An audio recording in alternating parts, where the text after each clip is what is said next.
Eu vou começar também uma apresentação de slides. Está todo mundo em silêncio, tá? Eu preparei algumas, estou estudando o que eu chamo de técnicas de escrita, ferramentas que nos auxiliam, em algum momento, a avançar com a escrita, a retomar, a começar, a destravar, se estiver com preguiça, se estiver com bloqueio, se estiver com dificuldade. Existem técnicas para tudo, né? Poderia chamar de ferramentas também, e pode chegar algum outro, um professor ou uma professora falar, isso não são técnicas, porque o nome da palavra técnica e tal, né? Mas a minha abordagem parte do princípio de que são ferramentas que eu já testei todas, uso profissionalmente todas elas, e elas, algumas mais, outras menos, dependendo aí do jeitinho de cada um, né, da afinidade de cada um, de cada uma, elas vão te ajudar, eu não tenho dúvida nenhuma disso. Eu gosto muito de tirar as dúvidas, sei que são muitas as dificuldades que rondam o universo criativo, tanto do ponto de vista de ser artista, todo mundo avisou para a gente, né, quando falar, você é artista, e a mãe quer que seja um médico, advogado, em casa foi assim, então não posso dizer que não me avisaram, todo mundo me avisou de algumas das dificuldades que essa profissão apresenta com relação a se manter financeiramente, e tem outras dificuldades para as quais eu não fui preparado e com as quais temos que lidar também com muito preconceito, com a rejeição, que talvez seja o lado mais difícil da arte, sempre vai, por melhor que você seja, sempre vai haver alguém que simplesmente não está interessado no que você tem a dizer ou a mostrar ou a cantar, né? E algumas pessoas têm uma maneira, às vezes, pode doer um pouquinho essa coisa da rejeição. Acessa a gravação da aula? Consegue sim. Se você está no grupo, você tem meu WhatsApp, só me pedir, a gente disponibiliza sim. Tá bom? É isso, gente. As dificuldades práticas são a de enfrentar folha em branco. Às vezes a gente... Aí eu posso falar pela minha experiência e um pouco que eu já ouvi, né? Já venho dando aula há bastante tempo, só aqui no Instagram há 1 ano, fora dele há mais de 10 anos. Já o pessoal fala que a dificuldade são só 3, né? Começar, terminar e colocar alguma coisa no meio. E quem fala isso já tem uma boa noção de estrutura narrativa, porque as estruturas em 3 atos, e esse é um dos assuntos de hoje, é até hoje uma das mais usadas e uma das que mais funcionam, né? E a maioria das dicas que você vai ouvir quando estiver com dificuldade de organizar seu texto é algo no sentido, faça começo, meio e fim. Essa é uma estrutura. Narrativa possível não é a única e não é nem a minha preferida. Eu vou falar de outras bem mais interessantes, tá? Porque o fim não deve ser o fim, né? O fim, às vezes, é um meio. O fim é um começo. As histórias onde um fim é um começo são muito mais interessantes, né? Na estrutura tradicional, narrativa do senso comum, é nascer, crescer, morrer. Nas estruturas míticas, nas arquiteturas narrativas míticas, vamos falar assim, né, inspiradas nos ritos de iniciação, morrer não é o fim. A morte simbólica, a morte aparente, que a personagem vive, e que a gente vive também, quem faz terapia, lida com essa coisa da morte simbólica. Às vezes a gente tem uma ideia muito cristalizada do que nós somos, e é preciso, num certo momento, matar aquela versão. É perigoso, né? É perigoso. Os backups não são confiáveis das nossas memórias. E a gente precisa destruir uma versão atual nossa antes de saber se vamos conseguir instalar a próxima, tá? Os caminhos de conhecimento, e a escrita é um caminho de conhecimento, de autoconhecimento também. Quando eu falo de ser inspirado no ciclo de iniciação, estamos falando de caminhos de conhecimento onde você precisa aprender um pouco passar por algum tipo de prova, demonstrar que permanece firme no propósito e que permanece digna, para aprender um pouco mais. O conhecimento secreto, como se dizia antigamente, ou esotérico. O Jung, apesar de ser muito difícil para mim, pelo menos de ler, de entender, mas consigo assim, beber um pouco do que ele fez, que foi trazer para o campo mais palpável esses conhecimentos, mais acessível a pessoas como eu, que têm uma grande necessidade de entender, de compreender as coisas, né? Eu preciso entender. E ele, com o Jung, mesmo que indiretamente, que eu acho mais fácil ler os comentaristas de outras pessoas escrevendo sobre Jung, ele consegue provar uma pessoa altamente racional como eu, de por que o tarô, por exemplo, os sonhos, outros oráculos, e também a escrita, quando envolve esse lado intuitivo também, além da técnica, são pontes, essa é a imagem que ele usa, pontes que trazem informação do mundo desconhecido para o mundo conhecido. A arte, os oráculos, nos primórdios, na antiguidade, eram ligados, de certa forma, a práticas que tinham a ver com a fé, com a espiritualidade, religiosidade. Né? Então, a escrita, a dança, o teatro, que não nasceu na Grécia de jeito nenhum, né? Tudo aconteceu na África muito antes.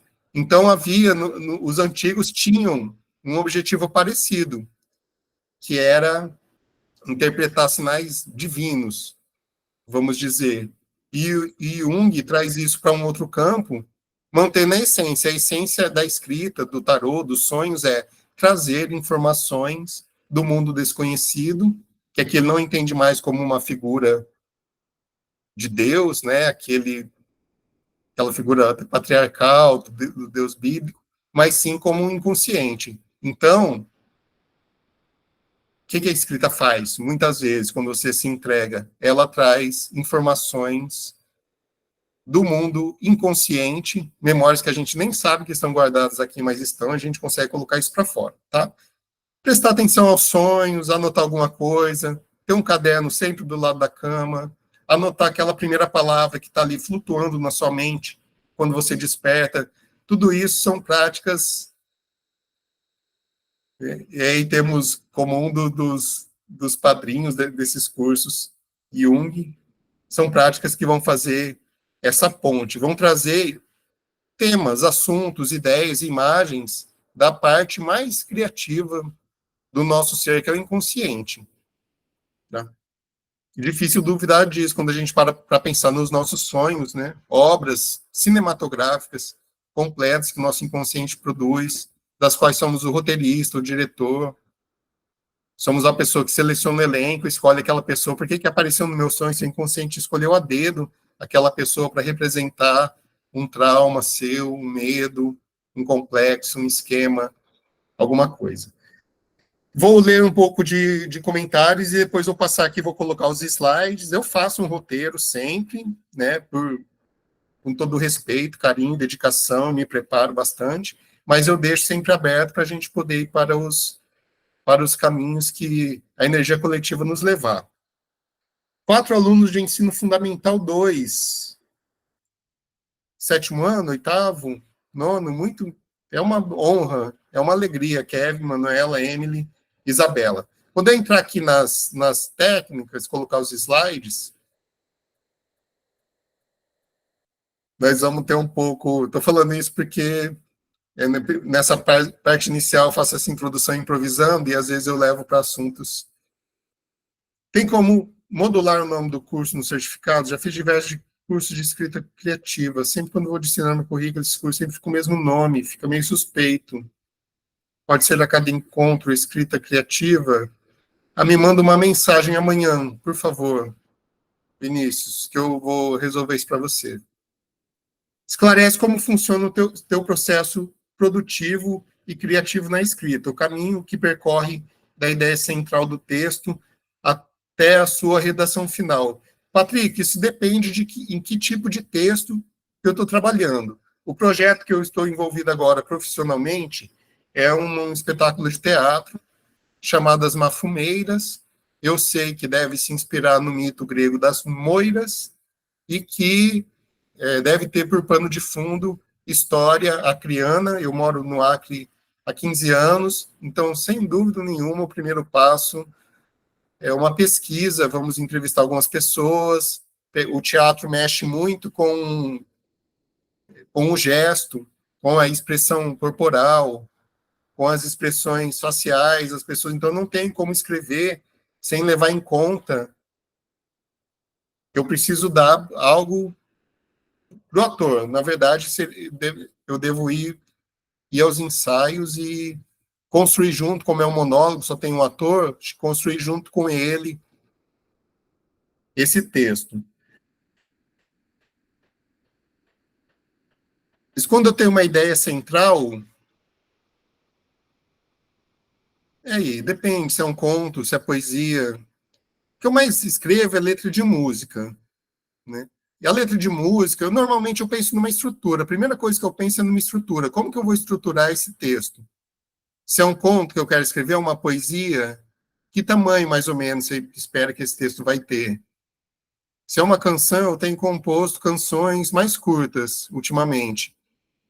E aí, então, se eu tenho uma ideia, eu posso pensar, vou estruturar, vou fazer uma música em 3 partes. Vai ter uma parte A, vai ter uma parte B, que é um pré-refrão, e vai ter um refrão.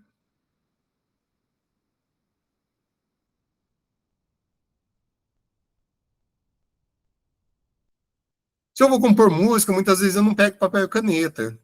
Eu pego o violão, vou tocando e tento já compor os versos com a voz. Essa técnica não se restringe à música. Você pode escrever poesia usando a voz. Você, você pode escrever conto, microconto, vai falando, pode ir até gravando no celular, e depois tem programas que transcrevem isso, transformam em texto escrito automaticamente. Então, o caminho que eu percorro é incerto, mas envolve muita reflexão. Eu fico pensando bastante, e aí tem uma coisa que eu falo sempre, vou repetir. Tudo é em função do personagem. A personagem é muito importante. Tudo que a gente faz é para ele, é para ela. Então, no meu processo criativo, varia muito, mas muitas vezes é isso. Eu penso numa estrutura, que tamanho vai ter meu texto, quantas partes, 3 partes, né? O que eu quero dizer no começo, como é que eu introduzo a história, como é que eu desperto interesse, como é que eu crio expectativa. Na segunda parte, como é que eu intensifico as coisas, como é que eu faço para deixar a pessoa apreensiva, preocupada, e aí no refrão eu trago algo que solucione, tá? Depois disso eu penso, quem é o personagem de quem eu estou contando a história? Sou eu? É uma outra pessoa? Né? Qual é o problema dela? Qual é o conflito? Qual é o vazio que ela está sentindo? O que falta na vida dela? O que falta para ela ser feliz? E aí uma investigação que envolve essa empatia pelo personagem. Pense que o processo de comunicação vai se completar na pessoa que lê ou ouvir aquilo que eu escrevi. E ele vai buscar uma identificação com o personagem. Tá? Vamos entrar na.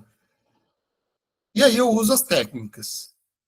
Eu uso as técnicas. Como eu trabalho há muito tempo com isso, eu uso as técnicas de uma forma natural, intuitiva.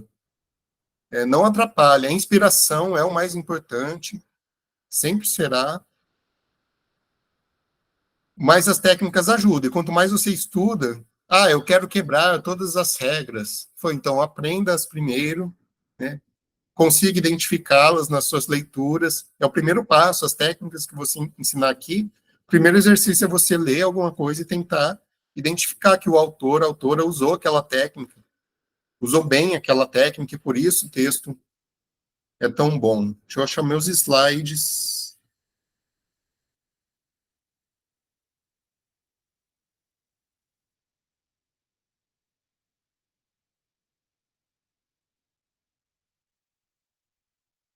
Foi longa a introdução hoje, gente. Desculpa, eu estava com vontade de falar essas coisas, porque eu gosto de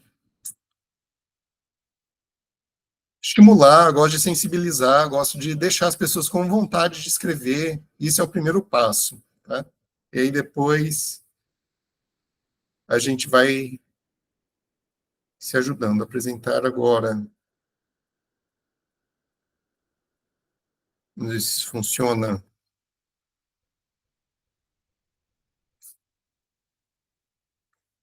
Cada escritor se adapta a um método específico de trabalho. Sempre me interessou ver essa experiência e acredito que aprendemos muito com elas. Muito obrigado por essa pergunta. Poderia falar como usa os oráculos no seu processo criativo? Tem um Lenormand e queria saber mais sobre. Sim. Robson, quero te convidar e os demais aqui, antes de mais nada, para assistirem a aula oráculos como ferramentas de escrita. Essa aula vai ser gratuita. Aí depois tem continua o concurso completo, que é pago, mas a aula inaugural, que é aberta, já é aula de conteúdo, já é aula que eu vou ensinar alguma coisa que você vai usar, tá bom? Mas eu vou falar um pouquinho agora. Como usa os oráculos no seu processo criativo? De inúmeras formas, por isso que eu tenho um curso completo só para falar disso, né? Mas a primeira que eu vejo, por exemplo, no tarô, o estudo que ele proporciona dos arquétipos. Porque se tudo é o personagem, né? Como que eu vou crescer como autor, como autora? Eu vou crescer, eu vou amadurecer, eu vou evoluir na medida que eu passo a conhecer cada vez mais os comportamentos humanos, as as motivações ocultas, os subterfúgios, as manias, os impulsos, os vícios, as forças que atuam sobre o ser humano. Um livro bem escrito descreve, nas suas entrelinhas, as forças que atuam sobre os seres humanos e que os fazem agir de um jeito ou de outro, e aí vem as consequências. Então, esse estudo. Se o Lenormand, que com certeza você usa para reflexão, para o autoconhecimento, é para a gente também conhecer o personagem, né? Então, ali no tarô, nós temos só nos arcanos maiores, mais de 20 arquétipos diferentes. Ali a gente consegue enxergar diferentes habilidades humanas. Então, uma carta qualquer do tarô pode me dar uma ideia de personagem. Ah, eu quero um personagem para iniciar a minha história. Tiro lá, carta 1, o mago. Quantos personagens diferentes essa carta pode me inspirar? Muitas, né? Um enganador, um ilusionista, um manipulador, um mago, um feiticeiro, um rezador, um advogado, um cientista, um pioneiro. E aí o número é importante, a gente estuda a simbologia e a numerologia do tarô. Né? O número 1. O que o número 1 pode me inspirar em termos de personagem? Uma pessoa solitária, egoísta, antissocial, perdida, sozinha no deserto, náufrago numa ilha deserta, alguém na solitária, alguém que é muito diferente dos outros ao seu redor, um patinho feio, tá? Essa é uma das formas. Eu também posso usar o tarô ou qualquer outro baralho como um modelo de estrutura narrativa. Então, número 1, o mago, alguém que tem um impulso inicial, uma ideia. No passo número 2, as primeiras objeções, as primeiras dificuldades. Quando tem algum poema em mente, na maioria das vezes costumo gravá-lo e depois passo o papel para dar uma aprimorada e, por fim, escrevo digitalmente. Eu gosto muito desse método. Gosto muito desse modo que você faz. Eu acho excelente. Eu faço muitas vezes dessa forma, eu só não gravo, eu confio bastante na minha memória. Quando eu tiro um tempo para escrever ou para compor, eu foco naquilo, mas às vezes é bom gravar. Dependendo do estilo, já teve coisas que eu fui cantando muitos versos assim rápido e depois eu não consegui memorizar, tá?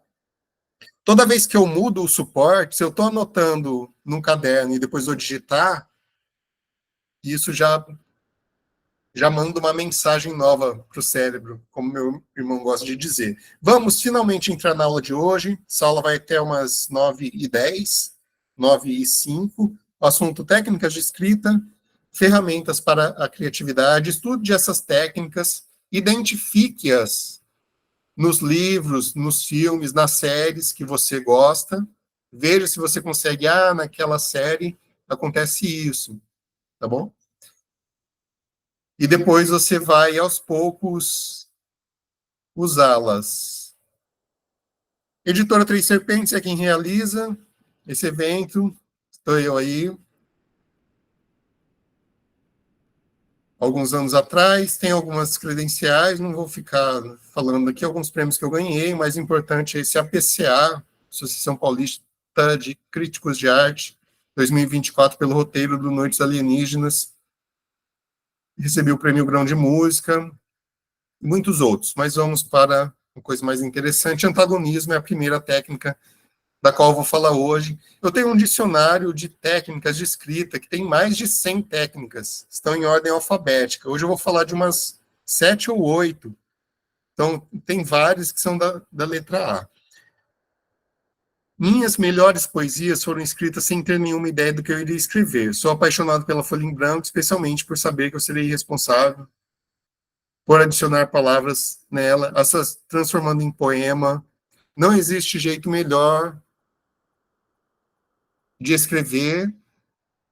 Eu sempre, antes de pegar o papel e a caneta, eu sempre dou um tempo, cultivo um pouco de silêncio interior, relaxo, e deixo ver se passa, se sinto aquela força, aquela fluência na escrita que toma conta da gente quando estamos inspiradas.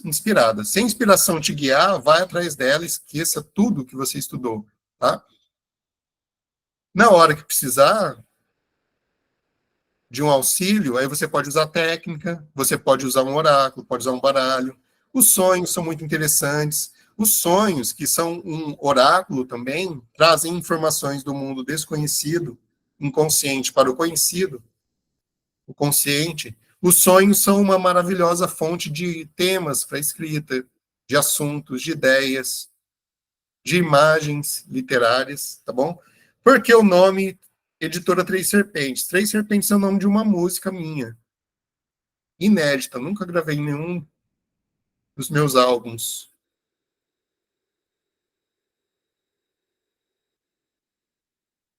Inspirada no título a música não tem nada a ver, mas inspirada numa música que chama Sonhar com Serpentes, que a Mercedes Sosa canta, acho que a Violeta Parra também.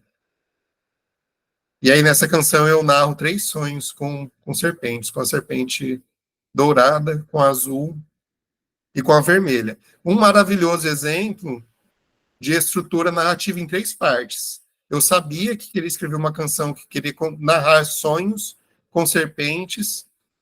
Então eu lembro que uma das primeiras coisas que eu decidi, eu falei, vamos fazer 3 serpentes. Então vamos fazer 3, né? Então vamos começar com a dourada. O que ela traz ali? E essa música é cheia de símbolos. Cheia de símbolos. E quando eu falo da escrita oracular, estou falando dos símbolos.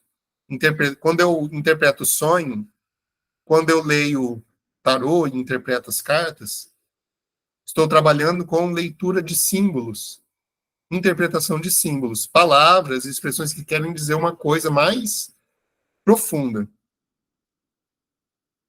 A noite passada sonhei com uma serpente dourada, com flores na beira da estrada, as penas de um gavião, aranha fazendo sua teia, abelha preparando mel, riacho de águas prateadas, que sonho encantado que a noite me deu. A noite passada sonhei com uma serpente azul, com asas de uma borboleta, com aves partindo para o sul, araras voando bem alto, sementes dançando ao léu, e o sol beijando as palmeiras de folhas compridas erguidas para o céu. A noite passada sonhei com uma serpente vermelha, não vi mais aranha ou abelha, nem flor, nem riacho e nem gavião.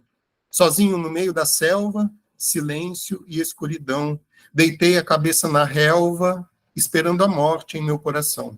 Foi um sopro silencioso que disse que a morte é ilusão. Cantou forte um passarinho. Levanta que é tempo de transformação. Essa é a letra da canção Três Serpentes. Dividi em três partes e eu já sabia mais ou menos qual a sensação, qual a emoção que eu queria transmitir, né? E deixei por último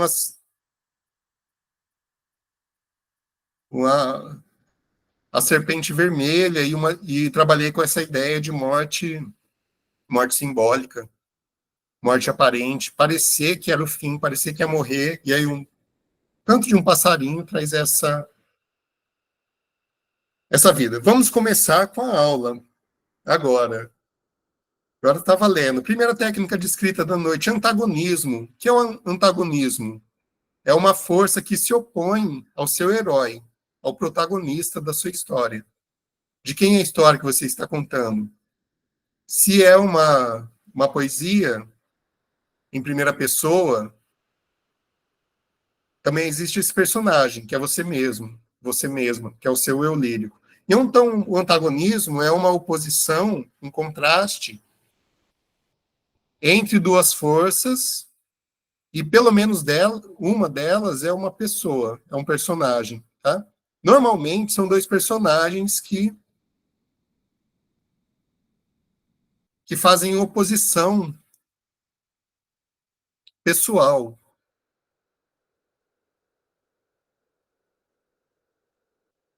de pessoa para pessoa.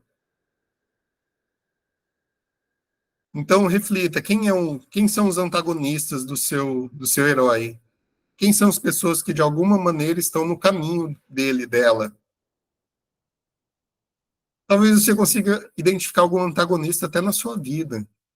Então, a pessoa que parece que está ali para atrapalhar. Parece que tem alguma coisa contra a gente. Interessante que o antagonista seja escrito primeiro, ou herói, ou tanto faz. Ah, isso é bem livre. Isso é bem livre. Normalmente, é mais comum o protagonista vir primeiro. Mas, sim, uma ideia de uma boa história, a gente não sabe de onde vai nascer. Então, pode ser que você tenha uma ideia,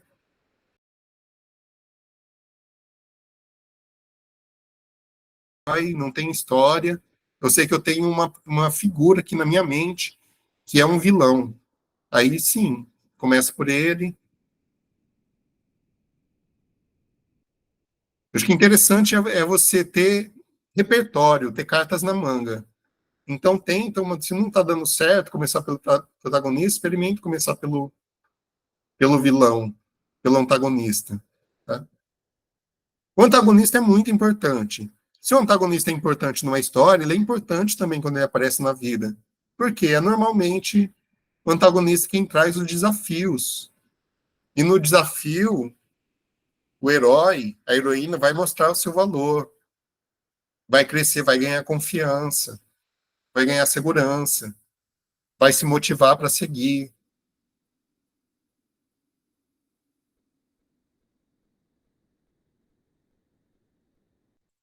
Pensou em um antagonista que no início é protagonista e depois se revela em outras camadas?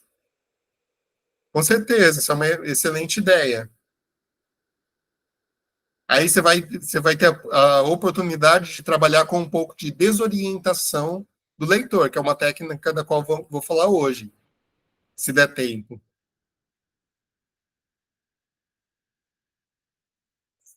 Lenise, eu acho que está funcionando para a maioria das pessoas. Ver se não é o volume,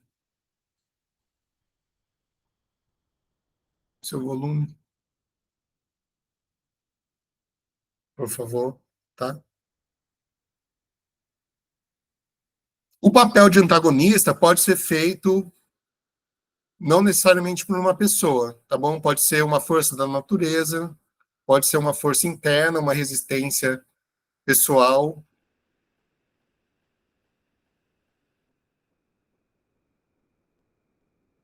Mocinho que vira vilão e vice-versa. Acontece, né? Um arco de declínio E também tem um vilão que se redime, são os famosos arcos de redenção. O vilão faz, muitas vezes, isso exige dele um sacrifício. O vilão que no final decide fazer a coisa certa e sacrifica algo seu para provar que está daquele lado, tá? E o antagonista, o que ele tem de mágico, para mim, é o seu caráter revelador. Ou seja, o antagonista vem para fazer aparecer facetas do herói. Então, às vezes, o seu herói se mostra uma pessoa super calma, tranquila, madura, e o antagonista vem para tirar ele do sério, para mostrar que ele também tem vulnerabilidade, que ele também é humano. O antagonista, às vezes, é necessário na história para mostrar que seu herói, sua heroína é humano, é humana. Tem falhas, tem... O arquétipo da sombra,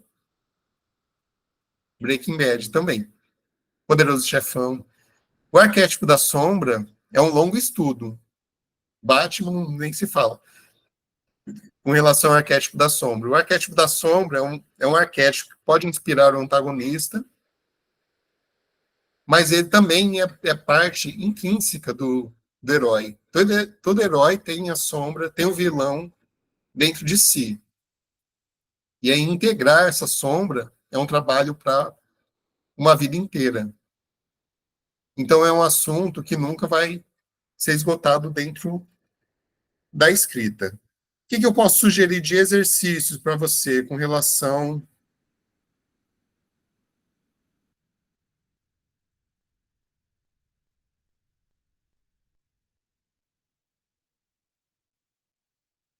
Você, como primeiro exercício, você pode procurar identificar em algumas obras personagens antagonistas. Por exemplo, Coringa e o Batman, antagonistas. Lembre de outros, tá? E aí, se você quiser fazer um exercício de escrita com antagonismo, você pode escrever uma história curta com personagens antagônicos, que estão um contra o outro. Imagine diversas situações onde um personagem pode estar um contra o outro. É uma luta de boxe, é uma aposta, é uma defesa de mestrado e é uma prova e o professor está contra, quer dificultar, é um advogado contra um promotor. Né? E aí você pode começar a pensar em desenvolver uma pequena história, um diálogo, com base nesse antagonismo. E aí, quando eu pratico, quando eu me exercito, eu vou refinando a minha escrita. Ou seja, eu posso pensar de que forma esse antagonista vai impor resistência. De que forma o vilão vai atrapalhar o herói. De uma forma direta, vai entrar na frente, vai falar que não, ou ele vai agir de forma sutis, vai preparar armadilhas. Até quantas técnicas cabem numa história? Indeterminado, Jana. Indeterminado. Se eu pego um parágrafo do Machado de Assis, a gente consegue identificar ali várias técnicas, numa frase, num parágrafo bem escrito.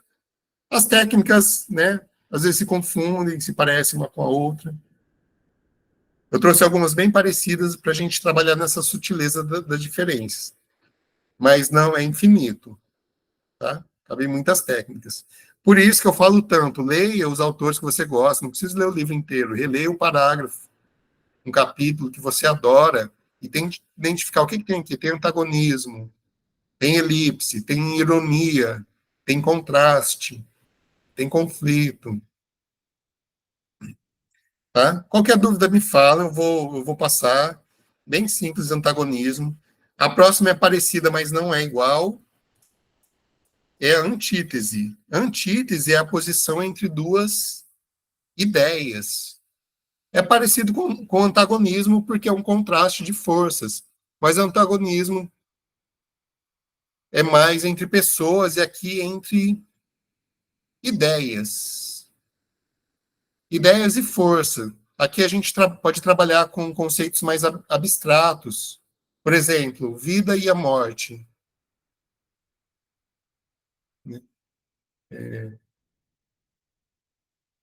Que mais? Me dê um exemplo. Lenise, quer falar? Você levantou a mão? Você está conseguindo me ouvir? Guerra e Paz, uma obra clássica da literatura que no título já usou essa técnica já no título. E o livro todo é baseado nessa antítese. Então, o exercício, não sei se vocês estão anotando, exercício sobre antítese. Faz uma lista de forças e ideias que se opõem. Eu acho que eu estava com o meu volume baixo. Lenise, quer falar? Levantou a mão, não sei se foi sem querer. Um conto entre duas cidades. Maravilhoso. Antítese.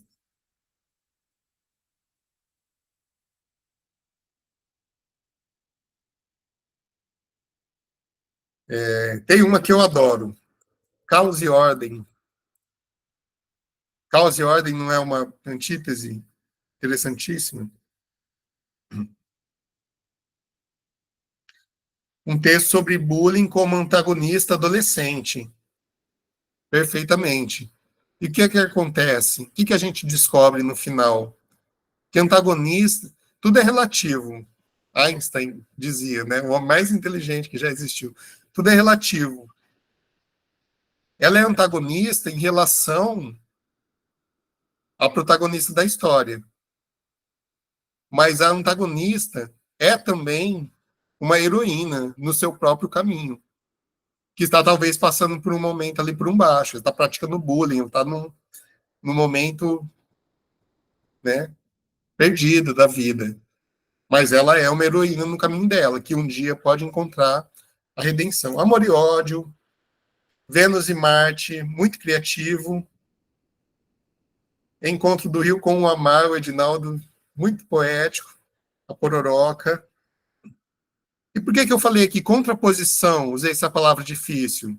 Antítese é sempre uma ideia que vai se contrapor ao outro. Ela é uma reação, normalmente. É uma reação. A gente fala que tem a tese, eu tenho uma teoria. Eu falo aqui, tudo que eu expliquei até agora é uma tese. Alguém pode levantar aqui a mão na aula e começar a falar: não, o senhor está errado, eu faço diferente, outra coisa. Antítese. Se contrapôs a minha ideia, se contrapôs a minha força. Eu estou tentando meditar e tá uma barulheira de carro lá fora. É uma contraposição. Essa é a antítese.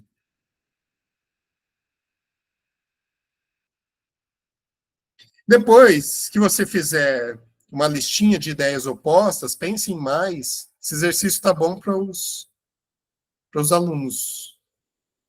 O professor podia dar até uma nota para eles, dar um ponto para fazer esse exercício, essa lista de ideias que representam uma antítese, né? Ou seja, ideias contrárias, vida e morte, cidade e campo, cidade grande, cidade pequena, tudo que tem essa diferença, duas coisas que.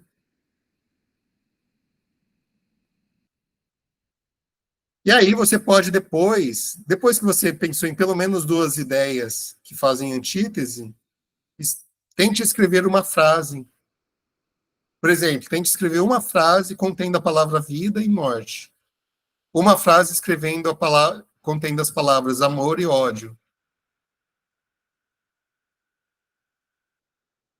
O exercício do antagonismo é pensar em possíveis personagens. Pensar em dois personagens que exercem antagonismo um ao outro, e aí pensar em uma pequena história, onde o antagonista se coloque no caminho, atrapalhe ou prejudique o herói, de forma direta ou de forma sutil. Pode ser um diálogo, tá? A gente já vai chegar no diálogo e a gente volta falando disso. Ruth e Raquel.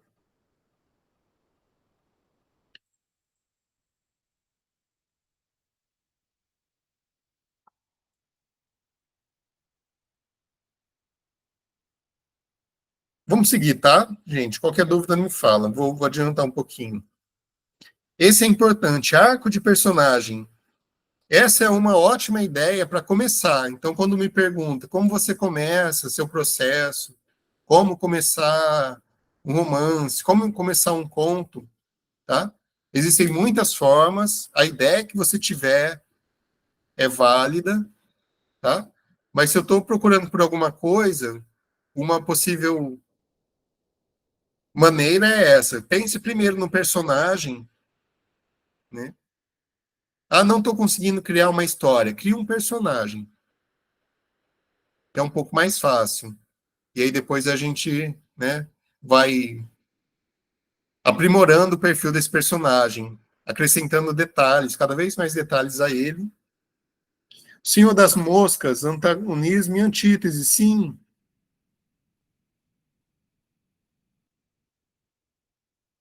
Sim, o antagonismo com antítese. Isso vai acontecer muito.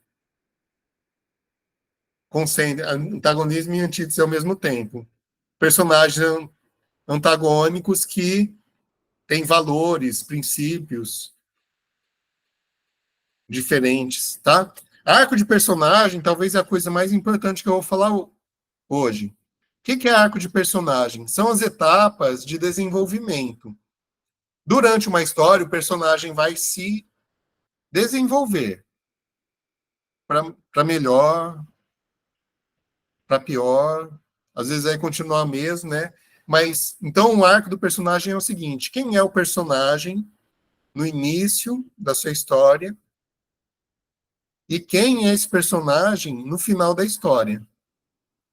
Então você pode começar assim, se você já tem um personagem, como começar essa história? Imagine qual é a transformação que você quer desse personagem. Ah, então, começando a planejar, vou contar uma história de um personagem que no início é muito rancoroso, não gosta das pessoas, não consegue se relacionar, não consegue se abrir, não aceita a amizade, e no final da história, ele vai ter se transformado em alguém um pouquinho mais aberto, né? Vou mostrar esse mesmo personagem com uma brecha aberta, onde a luz vai começar a entrar ali. Então, a partir disso, eu posso pensar nesse arco de personagem. Qual é a metamorfose? Qual é a mudança que eu vou fazer essa pessoa sofrer?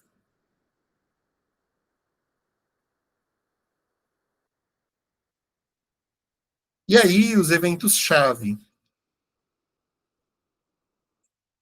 Que acontecimentos vão acontecer nesse arco para acontecer essa mudança? Então, eu tenho aqui um personagem que não se dá com ninguém, e eu quero fazer que ele escreva um arco, ele vai se tornar alguém um pouco mais aberto a demonstrar afeto e a receber afeto, né? Então, quais os acontecimentos que vão nesse... Quais são os eventos-chave? Eu posso começar, né? A primeira, ele conhece uma pessoa, ele encontra todos os dias, é obrigado a encontrar com uma pessoa que ele detesta. Outro evento, essa pessoa se muda. Ele percebe que sente falta dessa pessoa. Ele passa pela primeira vez a procurar amizade. Ele frequenta eventos, vai à igreja, vai a um Alcoólicos Anônimos, vai a algum lugar procurar amigos, faz um novo amigo. Isso é o arco da personagem. Eu vou desenhar esse arco, tá? Quando vamos escrever um roteiro de filme, a gente faz o arco de personagem antes da história. A gente faz qual é a história de cada personagem. E aí depois eu vou pensar em estruturar qual é a história toda. Os traços da personagem ao longo das histórias vou desenvolvendo. Sim, Tânia. A gente não. Um bom personagem, a gente não faz em uma sentada. Não dá para falar, vou fazer o personagem hoje, né? É uma coisa que leva meses. A gente vai acrescentando detalhes e aí nada impede que você vai escrevendo as histórias e acrescentando enquanto isso, tá? Quando me perguntam, eu sugiro, se a história já está na sua cabeça, você vai escrever, não tem jeito. Mas quando me perguntam, quando a pessoa vai começar do zero, quando eu vou fazer um trabalho do zero, eu gosto de trabalhar o máximo possível no personagem. Às vezes é passar dias, se você tem tempo para esse projeto, passar dias, semanas, meses construindo esse personagem para depois escrever o texto. O arco do personagem é muito difícil, sempre acho que fica muito clichê. Os arcos se repetem há milênios. Então, os clichês existem. Como que eu vou fugir do clichê? Eventos-chave. Os eventos-chave vão ser onde você vai fazer. Seu personagem vai fazer as mesmas coisas que todo ser humano faz, mas fazer de forma diferente, com pessoas diferentes, em cenários diferentes. É ali que você vai fugir do clichê. Os arcos são clichê. Quantas tragédias já foram escritas? Quantos dramas que a pessoa morre no final? Nunca vai se esgotar, tá? Então, os eventos-chave são importantes. Vou falar exercícios. Está muito rápido, está muito difícil.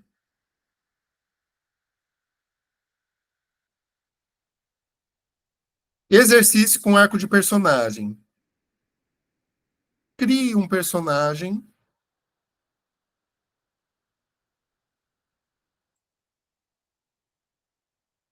Pense em qual a metamorfose. Aqui você pode vir com a antítese. Quem era meu personagem no início e quem é ele no final, tá? Então, crie um personagem e crie duas versões dele ou dela. Uma para o início da história e uma para o final. Isso pode se referir a emoções, comportamento, personalidade. Por exemplo, eu estou falando de um personagem que no começo, por exemplo, agora há pouco eu descrevi um arco emocional, comportamental.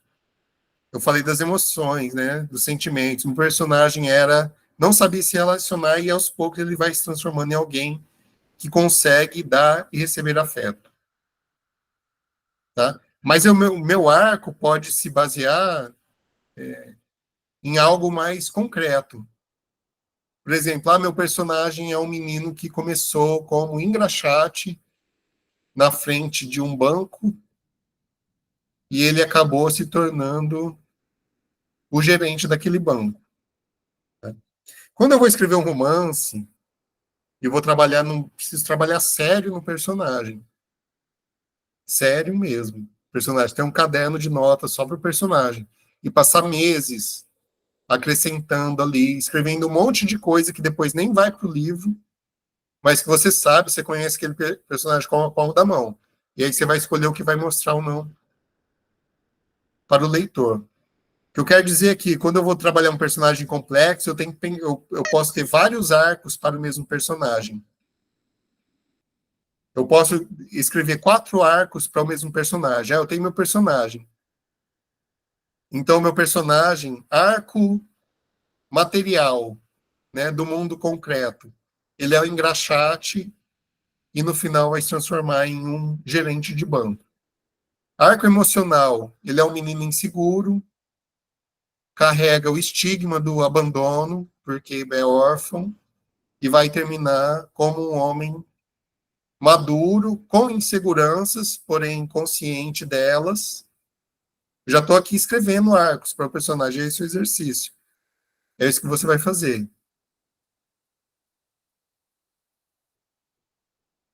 Espiritualmente, eu posso ter 4 arcos para o personagem: um emocional, um material, um intelectual Ele era analfabeto e termina com pós-graduação. E aí depois o arco, pense nesses eventos-chave, nessas etapas de desenvolvimento.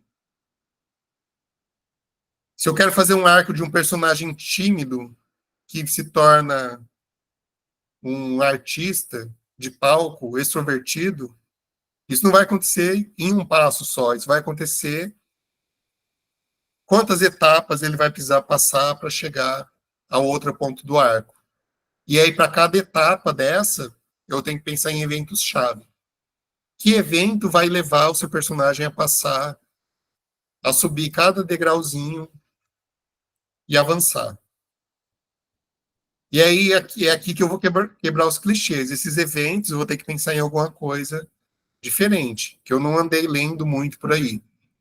E aí eu vou pesquisar no Google, aí eu vou pesquisar no Tarô, aí eu vou anotar meus sonhos, aí eu vou pesquisar notícias no Google, e aí na pesquisa de notícias eu consigo achar eventos que pode acontecer. Que eventos pode acontecer com o meu personagem? A morte de alguém, a quase morte dele, do protagonista, um acidente, um encontro com uma pessoa desconhecida na rua, uma conversa no elevador. Então, são infinitos os eventos que podem acontecer para levar seu personagem a ir se transformando. Tá? Olha o trabalho que eu estou tendo, que eu estou fazendo, e ainda nem comecei a escrever minha história, ainda pensei no personagem, estou pensando no arco dele, para depois pensar na história. Né? Se eu quero escrever em alto nível, escrever profissionalmente, a gente tem que estar preparado para essa quantidade de trabalho, gente. Essa é a verdade, tá bom?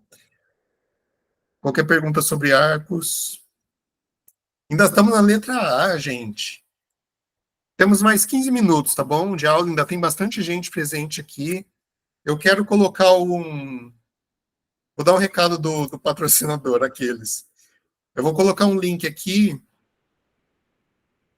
Não sei se ajuda a colocar um link aqui. Eu posso mandar depois, eu tenho e-mail de todos vocês, né? Mas eu quero muito convidar para a primeira aula do curso Escrita Oracular.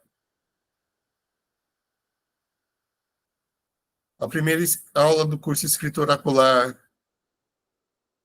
é gratuita e ela não é uma aula para vender o curso, ela é uma aula que eu já passo muito conteúdo para você sair praticando, mesmo que você não prossiga com o curso, tá? Salva para você. Entrando no grupo, automaticamente você está inscrita para assistir essa aula, com duas opções de horário. Que legal, eu sou. Domingo às 19 e segunda-feira às 20 horas. A aula escrita oracular dura 90 minutos. Eu dou tudo de mim nela, gente. Assim, é uma alegria, eu fico até emocionado. Então está aí o convite. Entrou no grupo, você já vai estar inscrito e ali eu vou colocar o link, tá? Divisão em atos. Divisão em atos a gente falou no começo, estrutura narrativa. Divisão em três atos é a mais conhecida: introdução, desenvolvimento, conclusão. Já ouviram falar da jornada do herói? A jornada do herói é uma estrutura narrativa que divide a história em vários atos. Você pode ir seguindo aquela estrutura. A jornada do herói tem 12 atos, na versão do Christopher Vogler. Na primeira, o personagem está no seu mundo comum, você mostra como que é o cotidiano, como que é a vida normal dele. Segundo ato, chamado à aventura, algo acontece que ele precisa sair da zona de conforto. Terceiro ato, quarto, quinto, tá? Estruturas em três atos são mais utilizadas. No teatro, durante séculos até, eu acho, as peças tinham primeiro, segundo e terceiro ato. Isso era muito usado. Shakespeare já veio mudar bastante coisa. Né? Romeu e Julieta tem vários atos. Começo, meio e fim é o jeito mais simples de você dividir a sua história em 3 atos.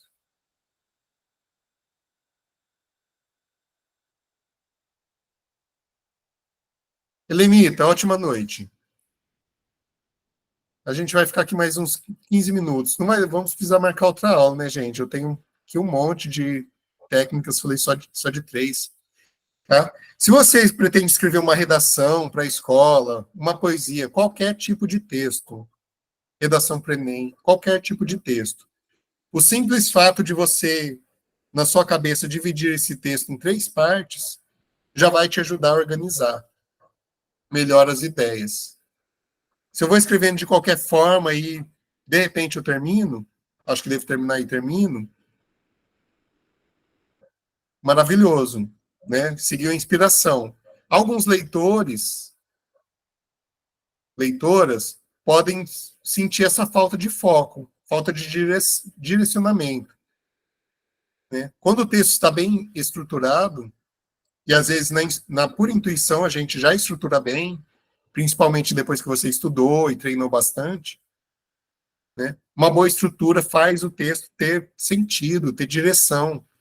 A pessoa vai lendo e ela sente que ela está caminhando rumo a aprender alguma coisa, a descobrir algo, a saber se seu personagem vai se transformar, vai evoluir, vai conseguir, vai conquistar, né? No primeiro ato, o que é legal eu fazer? É legal eu colocar algo em jogo. Primeiro ato, vou escrever qualquer coisa, 3 atos. No primeiro ato, é importante eu colocar algo em jogo. Fazer uma denúncia, problematizar uma questão, mostrar algo que está errado. Se é uma história, se é um conto, eu tenho meu protagonista, no primeiro ato ele pode estar precisando de algo, sentindo falta, desejando. É um vazio. No primeiro ato,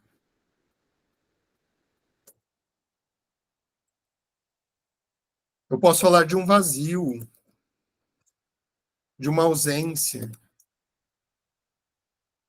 Estou começando a revisão do meu primeiro romance. Fiz 3 partes. São 3 recortes temporais. 3 narradores de 3 gerações. Acho uma ideia fantástica, maravilhosa. Ah, você já está na revisão. Ah, adoraria ler. Essa é a verdade. 3 gerações, você vai estar lidando com 3 épocas, sim. Um cuidado das diferentes. Se são 3 gerações, são 3 épocas diferentes. Os hábitos, o contexto é diferente, a forma de se locomover. Então, tomar esse cuidado com as épocas e caprichar nas diferenças entre essas pessoas. Elas, com certeza, vão ter pontos em comum. Avó, filha e neta. É importante trabalhar as semelhanças e as diferenças entre elas, e aí é muito importante trabalhar a linguagem de cada uma. Se você fizer um bom trabalho, Gilene, o leitor vai saber quem das 3 está falando só pela linguagem, pelas palavras que usa mais, por como se usa a frase mais curta, como que é o tom da fala. E aí tem a ver com a personalidade. Essa personalidade, as diferenças da personalidade devem transparecer na linguagem de cada um. Então, revisar os diálogos, ver se estão naturais. Eu adoraria dar opiniões, ler talvez um trecho e te dar um feedback especializado, tá bom? Será um prazer fazer isso se você me der essa oportunidade. E eu diria que é a minha especialidade, fazer esse tipo de análise. Sou editor há 10 anos.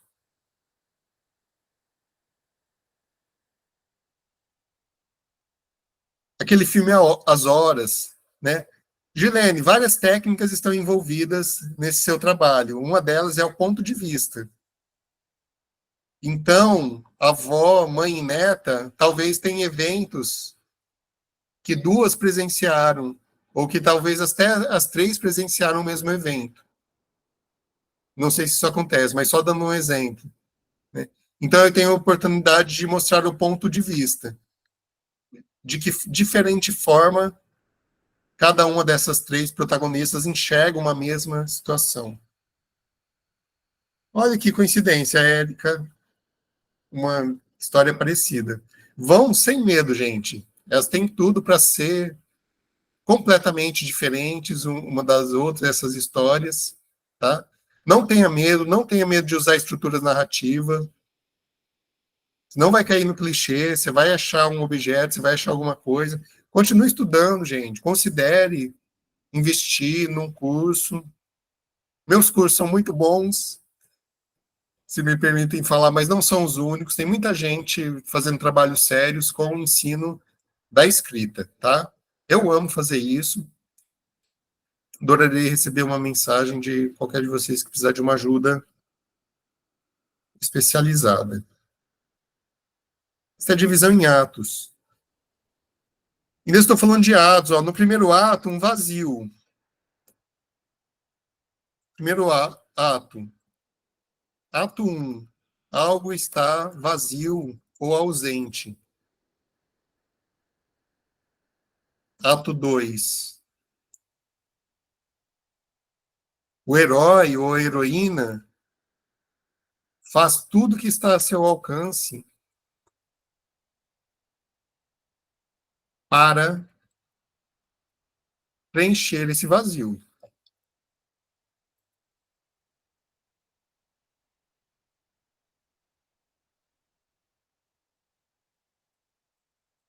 Vou pôr de novo aqui. Já leio o seu comentário, Fábio, obrigado. Ato 1. Algo está faltando, vamos por assim.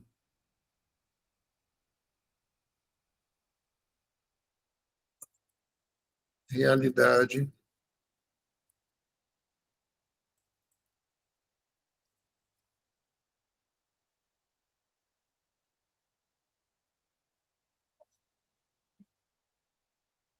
Ato 1. Olha, com isso você já consegue talvez pensar em alguma história. Pense num personagem, pense no que está faltando para ele. Está precisando de alguma coisa, desejando, né? A vida dele está quase perfeita, mas falta algo. O que é esse algo que falta? No ato 2, eu vou levá-lo as coisas até as últimas consequências, né? Tudo que meu protagonista é capaz de fazer para tentar obter aquilo. Esse segundo ato é o mais longo, né? Ali eu posso preencher de muitos acontecimentos. E no terceiro ato, no final, eu vou apresentar a metamorfose. A realidade se transforma. E o herói também se transforma. Tá? No final, eu vou concluir o arco de personagem. Vou mostrar o que o meu personagem virou ao final. Tá? Vou passar para outra técnica. Vamos seguir mais um pouquinho, tá? Enquanto vocês aguentarem mais um pouquinho. Autobiografia é você usar episódios da sua vida e escrever sobre eles. Né? Você vai trabalhar com a sua memória e formação, ou seja, das coisas que você se lembra e sobre as quais poderia escrever da sua vida, merecem muita atenção aquelas que contribuíram para formar você. Então, antes de escrever, né, de forma autobiográfica, pense, né, tire um tempo, feche os olhos, antes de dormir, talvez pense, quem é você? Ah, eu sou um cara legal, sou meio teimoso. Eu sou, tô falando de mim aqui, eu sou um cara um pouco ranzinza, meio fresco, mas um amor de pessoa, né? Eu não me tornei assim do dia para a noite. Eventos contribuíram para a minha formação. Então, procuro nas minhas memórias que acontecimentos, que pessoas influíram na minha formação, ou seja, na construção dessa pessoa maravilhosa e cheia de defeitos que eu sou hoje, tá? Introspecção. O que é introspecção? A visão interna. Se enxergar. Quando alguém chega a falar para a gente, se enxerga. É meio ofensivo, mas está dando um bom conselho. É a gente enxergar dentro. Quem sou eu, né? Se eu parar para pensar só no dia de hoje, é a prática do diário, a escrita do diário é o primeiro exercício de escrita autobiográfica. O que eu fiz hoje? Como que eu reagi às coisas? Eu fiz alguma coisa que eu me arrependi hoje? Isso é visão interna. Se eu consigo identificar que eu tive ações ao longo do meu dia que poderiam ter sido melhor pensadas, isso é visão interna. Estou enxergando, estou me enxergando por dentro. E a memória vai me dar dicas de acontecimentos que me levaram a ser quem eu sou, tá? A vantagem da escrita autobiográfica é que você consegue passar o seu modo de ver as coisas. Perspectiva única, ninguém enxerga igual a você. E aí entra uma dica para o seu dia a dia, para os seus passeios, para as suas observações, que é a dica do poeta que eu amo, Rainer Maria Rilke, e que ele fala assim: observe a natureza, procure a menor dentre as flores. Tá?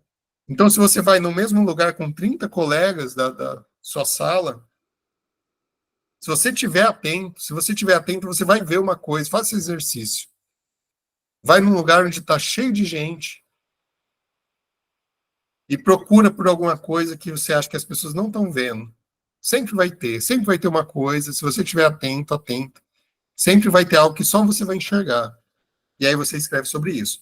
Outro exercício que é autobiográfico, esse eu gosto, anote esse exercício e faça.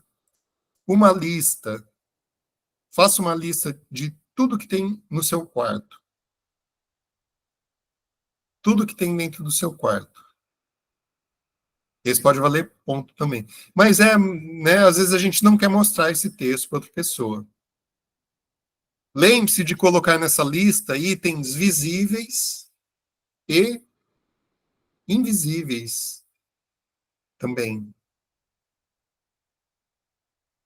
Tanto aqueles invisíveis porque são microscópicos, tem poeira debaixo da cama, no meu quarto.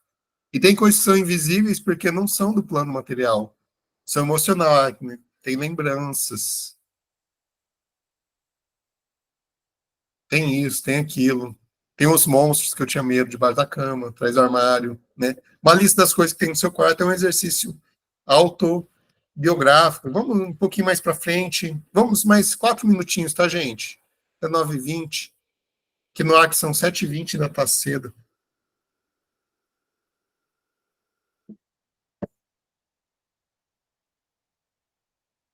Mirella, lembrou da antroposofia do meu xará, Rudolf Steiner, não é?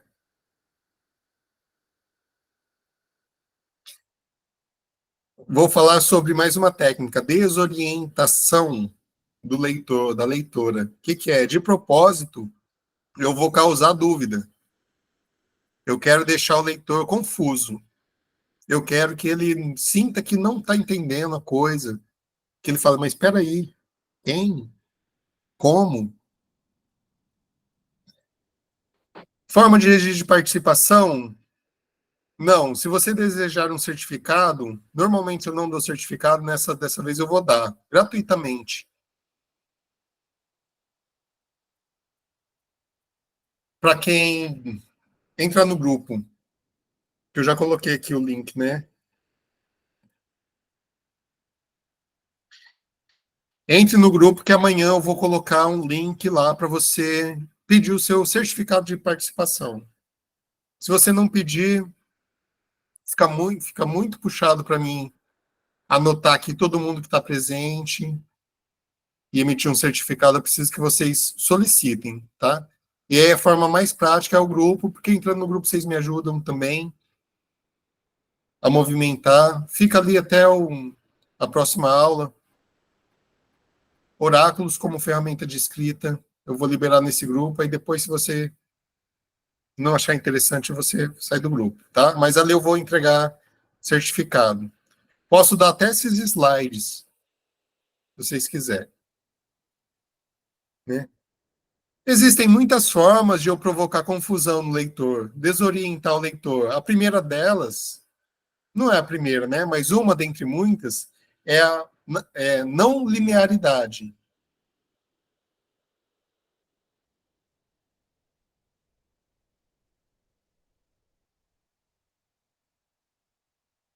Marcelo, o certificado vai ser assim, nesse grupo, cujo link eu coloquei acima, esse grupo no WhatsApp, eu vou colocar amanhã um link. Você vai entrar no link, vai preencher seu nome completo, do jeitinho que você quer no certificado, vai responder duas perguntas rapidinho, e aí em no máximo 24 horas você recebe o certificado. Pode ser assim? Assim fica bom para mim, gente. Se ficar bom para vocês, é um prazer, tá? Vou fazer com carinho o certificado dessas horas. Não linearidade é quando eu não sigo a ordem das coisas. Eu começo a contar a história pelo fim. E aí o leitor fica desorientado. Ah, mas como que começou? Como que chegou nesse ponto? Tá? Está aí o link. Contradições. Para desorientar o leitor, eu posso fornecer informações contraditórias. Eu posso dizer que eu posso mostrar a morte de um personagem e no outro capítulo o personagem aparece vivo. Desorientei o leitor completamente. Ele falou, mas como isso aconteceu? Tá? Eu não pus aqui, mas fragmentação da história. Eu tenho três personagens. A Gilene talvez faça isso. Aí eu conto um pedacinho da história de um personagem, um pedacinho da outra, um pedacinho da outra. O leitor ainda não sabe qual a ligação. Ele vai entender só lá na frente. Então, no começo, eu desoriento. Tá? Ou eu posso colocar um mistério, um enigma. Um personagem enigmático. Um personagem que age sem revelar sua identidade vai desorientar o leitor, a leitora, de uma forma muito positiva e atrativa. Eu vou seguir mais um pouquinho, gente. Diálogo é mais complicado, não sei se dá para eu falar assim rapidamente.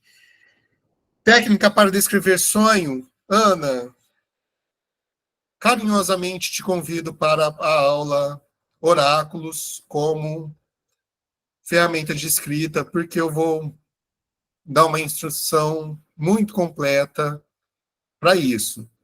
Técnica para descrever sonho, várias. Anote, tem um caderno ao lado da sua cama. Não tire de jeito nenhum um caderno só para isso. Anote o sonho assim que acordar. Dê um título para o sonho. Você vai escrever o sonho. Se o sonho está na sua cabeça, comece pelo título. Dê um título para invente na hora. Deixe a sua imaginação gerar um título. Se o sonho tem um enredo nítido, conte essa história. Né? Vai ficar parecido com um microconto. Se o sonho, e isso comigo acontece muito, não tem um enredo, eu lembro de algumas coisas que aconteceu, mas não parece uma história inteira. Aí, então, eu recomendo anotar esse sonho na forma de uma lista. Se os elementos são soltos, parecem não ter ligação, faça uma lista. Ah, no meu sonho estava uma pessoa X, tinha um lugar que era assim, tinha outro lugar que era assado. Tem gente atenta na aula, tá? Eu tenho muitas ferramentas, eu estudo bastante interpretação, anotação, ressignificação de sonhos. Isso é o assunto do curso Escrita Oracular, que é maravilhoso. A primeira aula é gratuita, eu ensino muito nela. Entre nesse grupo. A Adriana está muito ligada na aula, perguntou qual é o exercício para desorientação. Eu estou desorientado agora. Você pode usar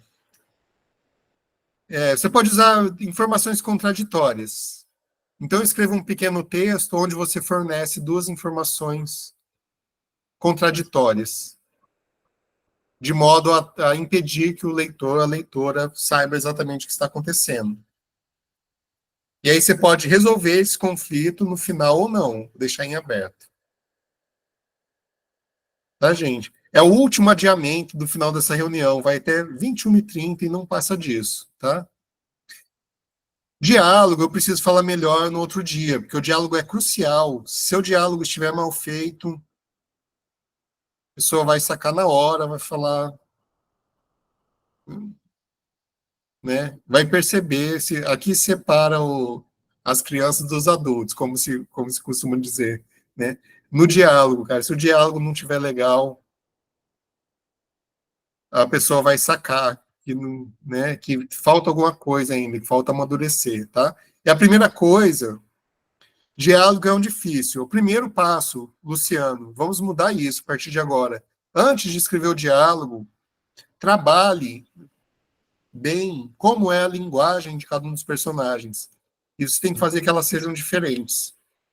Trabalhe bastante nisso. Eu tenho personagem, eu tenho João e Oswaldo nesse diálogo. Quem é João?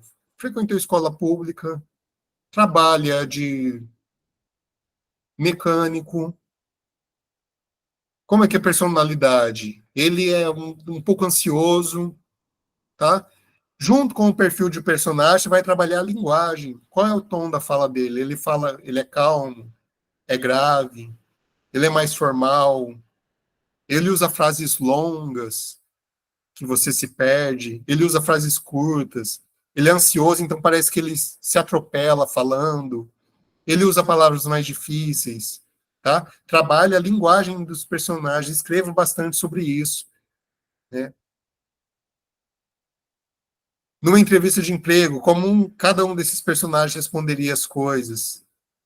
Tente fazer esses dois personagens dizerem a mesma coisa com a linguagem diferente. Quando você estiver seguro de que a linguagem, a fala dos personagens está diferentes, aí você pode ir para o diálogo.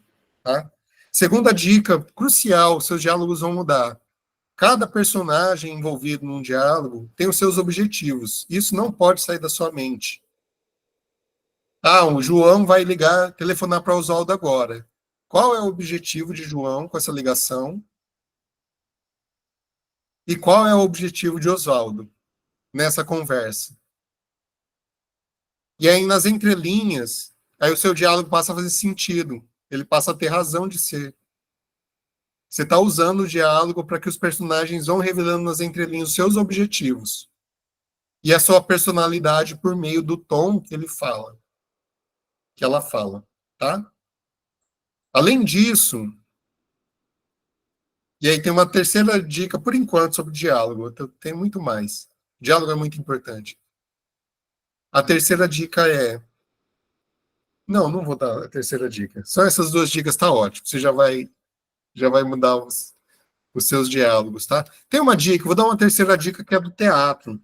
Eu escrevo teatro, já atuei bastante. No teatro tem uma regra que é a seguinte: cada ação e a fala é uma ação dentro do teatro, cada ação é sempre uma reação a algo anterior. Então, no diálogo, é sempre ação e reação. Às vezes vem o silêncio, mas o silêncio é uma resposta. Então, cada fala de um diálogo é uma resposta à fala anterior. Ela deve ser uma consequência direta daquela fala, tá? Com essas três dicas, seus diálogos vão melhorar muito, desde que haja treino, persistência. A Luana tem uma grande bagagem, está lembrando aqui de vários livros. O link do grupo pelo e-mail, vou mandar para todo mundo, tá bom? Vou mandar o link da gravação desta aula, vou mandar um muito obrigado, vou mandar o link desse grupo, tá? Dá tempo de mais uma? Diálogo interno, gancho, ironia, narrador não confiável. Qual que vocês querem? Vou falar só mais um. Gancho. Vou falar de gancho, vocês merecem. Não sei se a gente vai se ver de novo. Vai que tem alguém que tem que estar na única vez que vai estar numa aula minha, quero falar de gancho. Gancho. Gancho é uma ferramenta que você usa para capturar a atenção, por isso que chama gancho. Como é que eu prendo? E aí, né, Disse que cada vez os textos estão mais curtos, as pessoas estão com menos disposição para ler textos longos, né? Principalmente quem anda pela internet. Não sei se isso é uma verdade absoluta, mas, de fato, tem se trabalhado muito colocar o gancho no início. Já começar com algo que capture a atenção. E aí vou dar umas dicas de gancho. O gancho é uma técnica poderosa. O gancho faz o seu texto ser lido. Porque pensa, ó, a gente tem que escrever, a gente tem que conseguir leitor, a gente tem que conseguir alguém que compre o nosso livro, alguém que tire um tempo, que desista de ver uma série para ler o seu livro. E não basta isso, né? Quantos livros você já começou a ler e não terminou? Eu preciso que ele seja lido até o final. E aí o gancho é importante, tá? E se você vai escrever copywriting, se você vai escrever texto para a internet, se você vai escrever, divulgar o seu livro, um produto, um serviço seu, você tem que pôr um gancho ali que a pessoa já está com o dedo para rolar a tela. Então você tem que mandar o gancho no começo, tá? Na literatura é diferente, você pode esperar um pouco. O que a novela faz e a série, o que a série faz e a novela? São em capítulos. Ela coloca um gancho no final do capítulo. Você fica doido para assistir o próximo, tá? O que é um gancho? Uma situação limite pode ser um gancho. Começa o filme, a pessoa já está com a arma apontada na cabeça. Situação limite, é vida ou morte, né? Começa um filme com alguém dirigindo o carro começa a derrapar num freio, para na beira de um precipício. Situação limite. Isso captura. O leitor fala, não, mas espera aí, como que vai escapar? Vai morrer. Eu vou ler mais um pouquinho para saber, tá?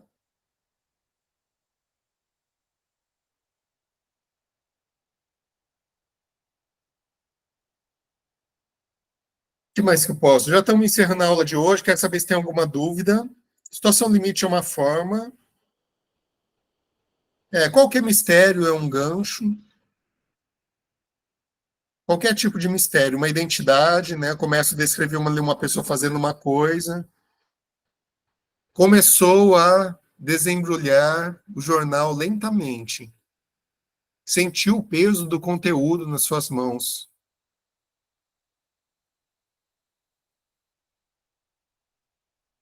A sua expressão cansada foi se tornando em um semblante de prazer, né?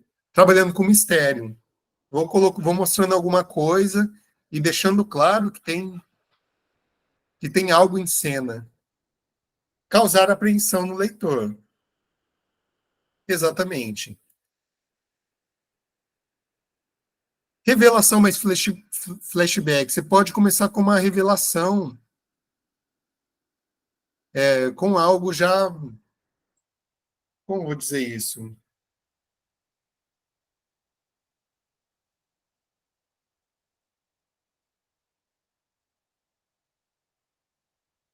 Uma, algo surpreendente. Você primeiro conta algo, né? E depois fala, ó, naquela tarde, ele descobriu quem era seu verdadeiro pai. Exemplo de gancho do formato revelação. Naquela noite, sem esperar, por acaso ele descobriu quem era seu verdadeiro pai. Revelei flashback, volto. Volto no começo e aí contei. Ah, mas deixa eu voltar. Antes disso, essa semana começou bem diferente. E aí eu vou indo até chegar no momento da revelação que a leitora já vai estar esperando. Tá? O que eu falei aqui de incômodos? Provocar um incômodo no leitor, na leitora, é um tipo de gancho poderoso. É mandar uma informação que ele não assimile imediatamente. Tem informações que a gente assimila, né? A gente encaixa nas nossas caixinhas aqui do entendimento. Tem informações que nós precisamos acomodar. Ou seja, a gente precisa mudar um pouquinho o jeito de pensar para aquela informação caber. Então é disso que eu estou falando. É de um paradoxo.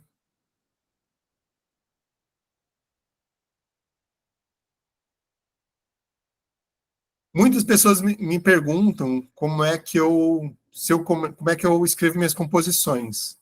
Se eu começo pela letra ou pela música. E eu respondo que por nenhum dos dois. É um tipo de gancho. Tudo que é contraintuitivo, tudo que soe absurdo, tá? Provoca um gancho. Flashback lembra a nova onda do Imperador, que eu não assisti. Eu amo o Peru, se passa no Peru. Incômodo pode ser tanto positivo quanto negativo. Sim, com certeza. Melhor ainda se for positivo. Se é texto publicitário, você vai tentar causar um incômodo positivo. Como que é o gancho publicitário? É com incômodo positivo. É do tipo, você sabia que você pode perder peso comendo as mesmas coisas que você come? Um gancho.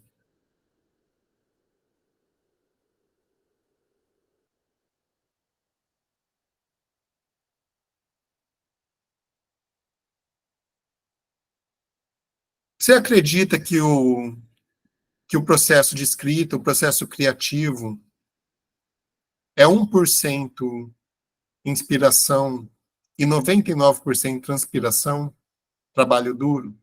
Se você acredita nisso, você está completamente equivocado, equivocada. Um gancho com incômodo. Tudo que eu imagino qual é o senso comum, imagino o que a pessoa pensa sobre qualquer assunto, e eu vou com uma informação. Você sabia que você não precisa dormir 8 horas por dia? Tá? Eu não tô tendo.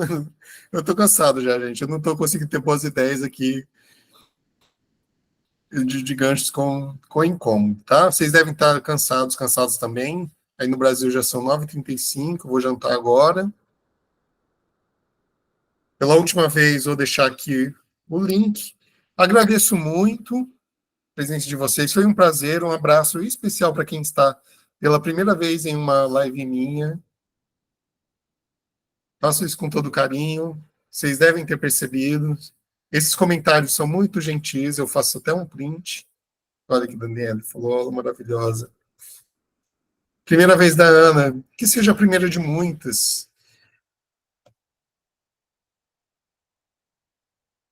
Meu filme está no Netflix. Noites Alienígenas. Temos vários prêmios. Recomendo, hein? Em breve vou dar uma aula só para roteiro de vídeo, roteiro de audiovisual, de filme, de documentário, de vídeo institucional, vídeo publicitário, vídeo curto para a internet, até porque é um dos campos que tem muita demanda profissional. Se você quer viver da escrita profissional, copywriting, né, texto persuasivo e roteiro de vídeo é o que pode te levar mais rápido a obter trabalhos remunerados pela escrita. Aula de roteiro já teve, vai ter mais. A disponibilização da gravação da aula e dos slides, vou disponibilizar nesse grupo e certificado também para quem quiser. Tá bom, gente? O que mais vocês querem de mim?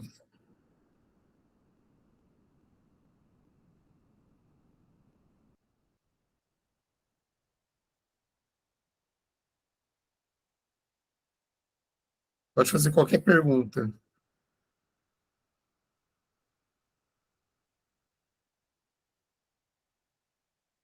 Conte-me suas dores.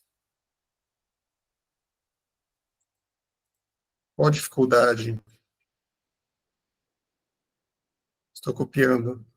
Gratidão pela sua entrega. Até na hora de elogiar, vocês são poéticos. Fico todo orgulhoso.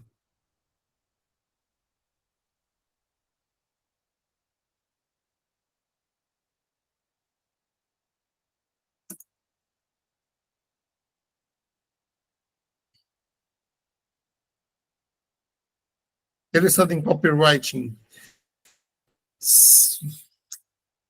Acompanha a gente, Ana. Você deve estar seguindo a página da editora Três Serpentes. Ali até oportunidades eu ofereço às vezes. Você pode, quem sabe, futuramente estar trabalhando com a gente na Três Serpentes. Quero crescer bastante para poder gerar alguns empregos. Qual foi o texto mais difícil que você já escreveu e por quê?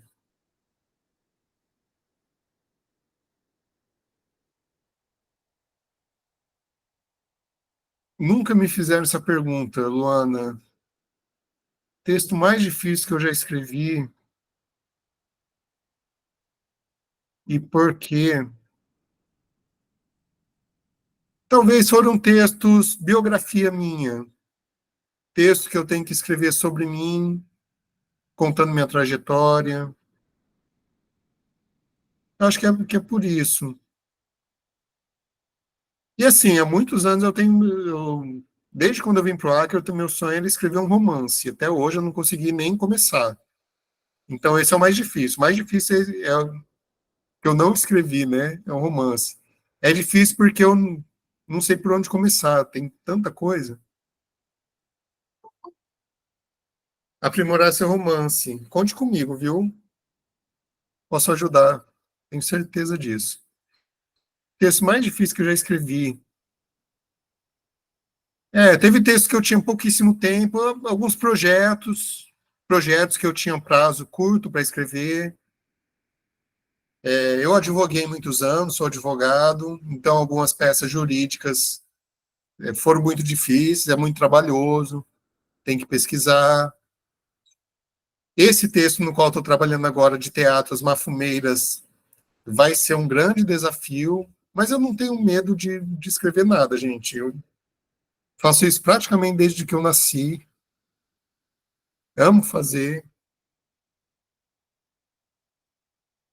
Com base nas suas experiências no ramo, qual seria o primeiro passo ideal para a publicação de um livro? O primeiro passo é editar o texto, Adriele. O primeiro passo é escolher o que você vai publicar, organizar os textos, ver se tudo vai entrar, se alguma coisa sai, se você precisa escrever algo mais para completar esse livro. Eu diria que o primeiro passo ideal é uma leitura crítica. É você encontrar um editor de sua confiança, pode ser eu, adoro fazer isso, pode ser outra pessoa, que leia o seu conteúdo e dê uma opinião. Ó, dá para fazer um livro, eu recomendo fazer dessa forma.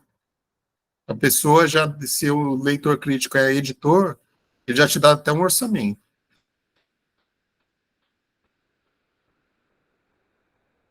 Luciele, obrigado.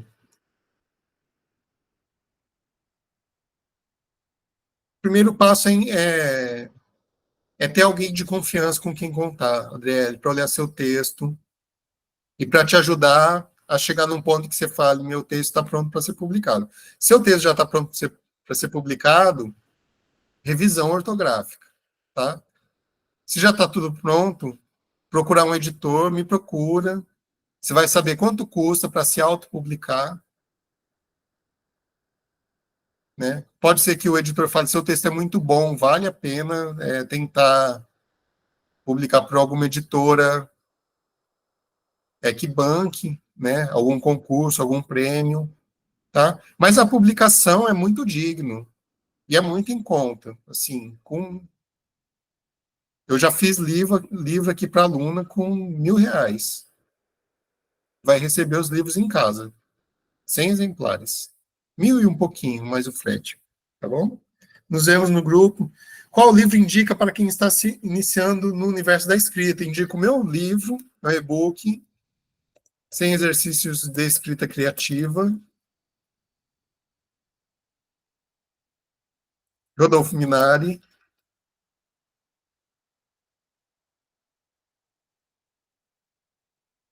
Eu vou deixar o link aqui do meu livro, tá? Se me permite, mas vou indicar de outros autores maiores do que eu. Eu gosto muito desse livro de bolso. Arte da Ficção, do David. Esse é o melhor que eu tenho para indicar, gente. Arte da Ficção. Lodge.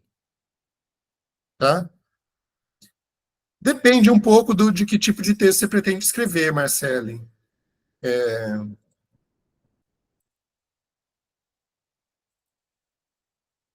Se são narrativas, conto, romance, indico muito esse livro, A Jornada do Escritor, Christopher Vogler, Arte da Ficção, do David Lodge. Dicionário de Técnicas de Escrita, está em pré-venda. Mais de 100, aqui a gente tratou 7 técnicas hoje. Nesse livro tem mais de 100 explicadas. Cada técnica tem mais de 5 exercícios.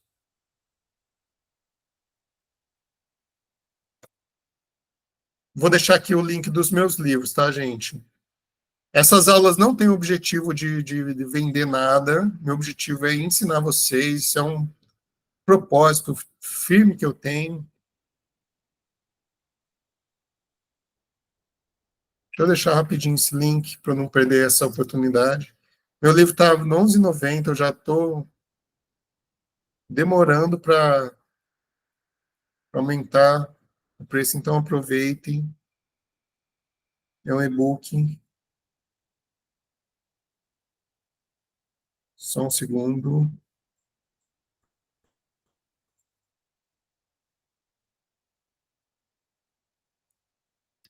Já vou seguir a Adriele. Esse link do Hotmart é o do 100 exercícios de escrita criativa, está 11,90.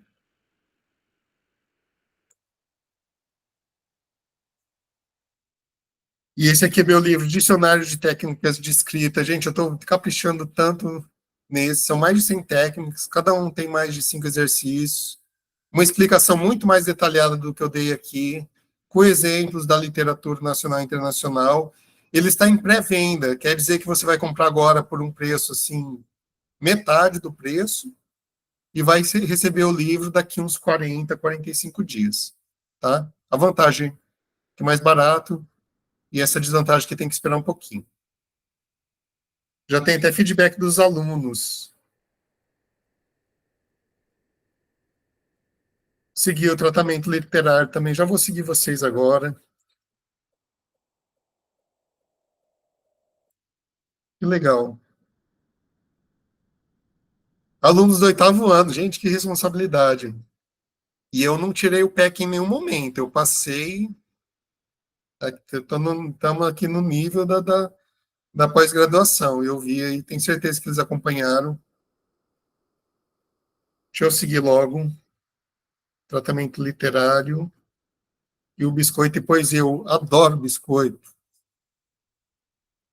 Adoro muito. Vou seguir aqui do perfil pessoal, depois eu sigo dos outros. Aliás, eu vou comer biscoito agora.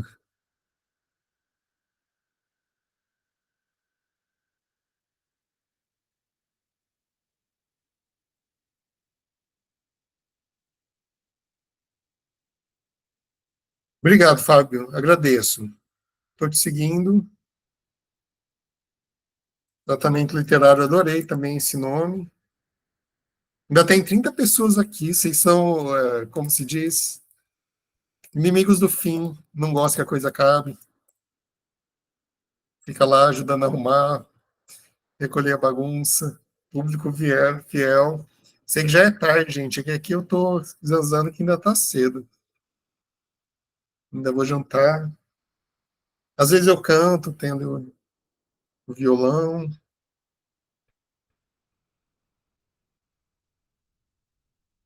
Hoje eu declamei, né, a letra da música Três Serpentes. Alguém perguntou.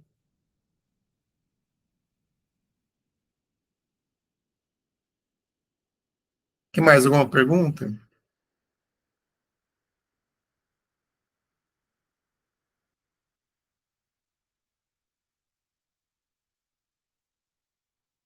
Algum comentário?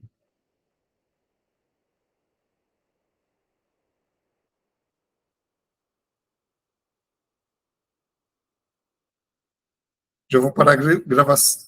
Vou parar o compartilhamento primeiro. Estou saindo aqui também sem pressa. Desfrutando da companhia de vocês, ou para a gravação. Para quem está assistindo aula gravada, tchau, um beijo.